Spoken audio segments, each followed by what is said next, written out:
Exploring fractions. In the previous classes, we have read about fractions. Here let us revise briefly what we have read and extend further the knowledge of fractions. Here, the circle has been divided into 5 equal parts and one part is shaded. The shaded part represents 1/5 of the circle. We write it as 1/5. Do you know what part of the circle is unshaded? Since out of the 6 equal parts, 5 parts are unshaded, so we call the unshaded part represents 5/6. It is written as 5/6. In 1/6, 1 is called the numerator and 6 is called the denominator of the fraction 1/6. Similarly, in 5/6, 5 is the numerator and 6 is the denominator. Thus, the number of equal parts into which the whole has been divided represents the denominator. Out of these equal parts, the number of parts taken or considered shows the numerator. Draw a circle and divide it into 2 equal parts. Clearly, each part represents 1/2. So 2 halves make a whole. Now draw a circle and divide it into 3 equal parts. Each part is 1/3, that is 1/3. Clearly, 3 1/3s make a whole. Now again draw a circle and divide it into 4 equal parts. Each part is 1/4, that is 1/4. We see here that 4/4 make 1 whole. Now observe these circles. Here the circles have been divided into 2, 4, 6, 8 and 10 equal parts. The shaded portion of these circles show half, 2/4, 3/6, 4/8 and 5/10 respectively. Do you observe any similarity among the shaded portions of these circles? Of course, yes. We see that the shaded portions of these circles are same. It means the fractions represented by these shaded portions are equal.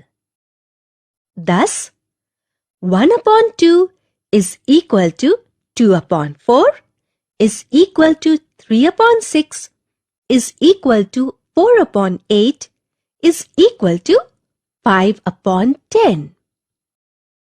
And we call 1/2, 2/4, 3/6, 4/8 and 5/10 as equivalent fractions. When we multiply the numerator and denominator of 1/2 by 2, we get 2/4. When we multiply the numerator and denominator of 1/2 by 3, we get 3/6.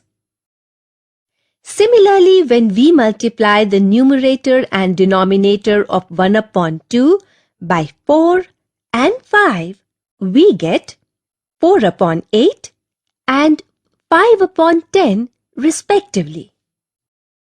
Thus, If we multiply the numerator and denominator by the same number, we get the equivalent fractions. In the same way, if we divide the numerator and denominator of a fraction by the same number, we get an equivalent fraction.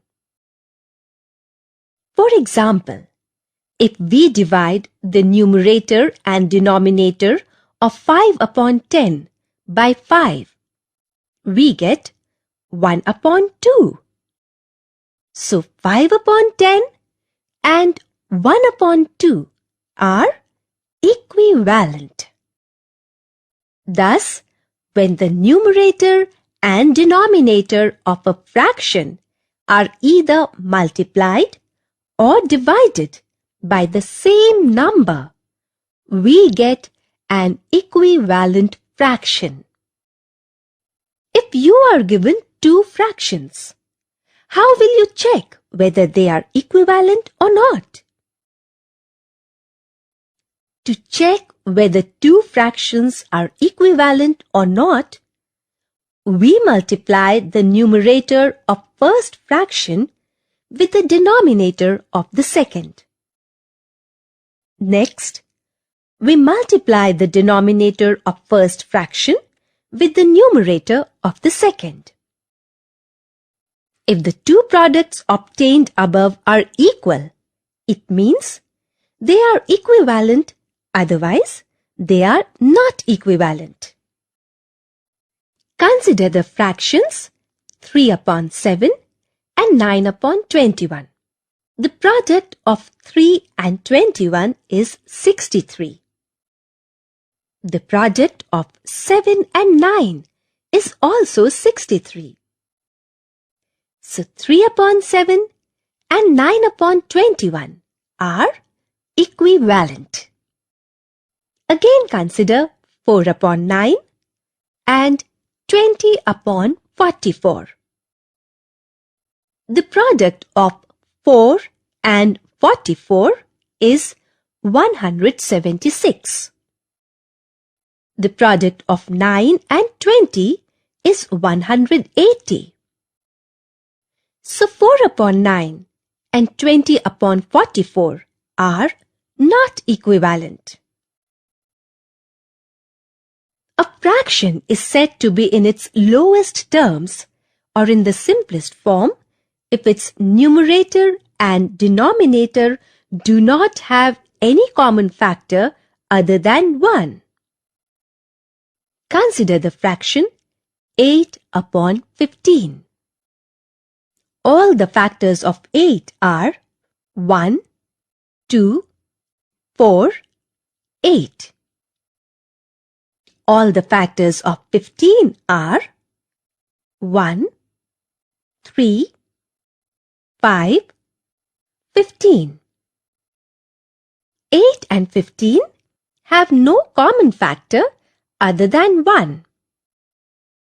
So this means 8 upon 15 is in its simplest form.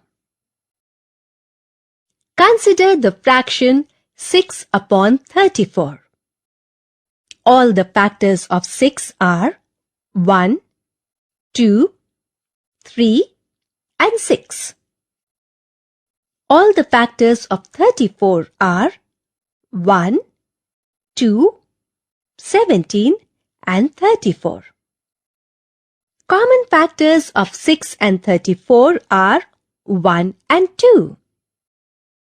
Hence, 6 upon 34 is not in its simplest form. If a fraction is not in its lowest terms, we can reduce it to its lowest terms. To do so, we divide the numerator and denominator by the common factors till no more common factors are left. Let us reduce 15 upon 90 to its lowest terms. We divide the numerator 15 and the denominator 90 step by step by their common factors 3 and 5. So 1 upon 6 is the simplest form of 15 upon 90. Fractions having the same denominator are like fractions. Fractions having different denominators are called unlike fractions.